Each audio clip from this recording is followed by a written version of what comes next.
All right, so this past Wednesday, Maddie had, sorry, my dog, she's old. She gets excited. She does that. I don't know why. Anyways, so we had the speech therapy appointment this past Wednesday, but it was with the school.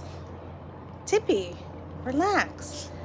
Um, so the MOE, or Ministry of Education, they provide Maddie with a speech therapist who, no shade, has not been participating in his education. But she did go to this, meet up with the school, and I brought in Maddie's speech therapist that I pay out of my own pocket. They were there. So two speech therapists were there.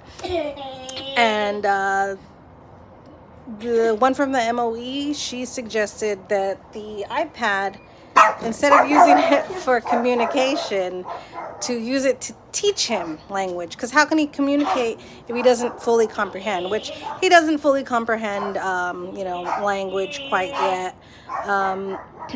He's still, yeah, because one thing that the speech therapist had recommended is working on like commands, like, oh, go to the table, bring me your bowl. And occasionally he'll grab like the wrong thing, or so he still hasn't associated, like he knows what the table is, but he doesn't quite know what a bowl or a cup, or like, the difference between those words, I guess.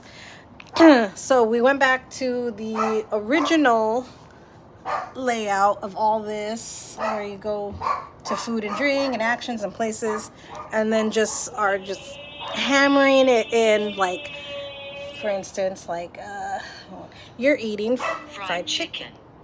You're eating fried chicken. So that sort of thing, just constantly having the iPad with him and enforcing that what he's doing with the words that are on the iPad, I guess, in a sense, if that makes sense.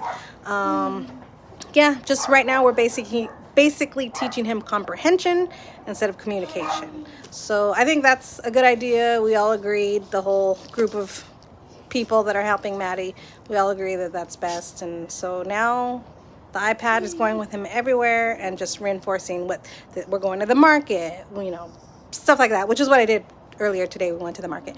Anyways, that's it, I think. Okay, bye.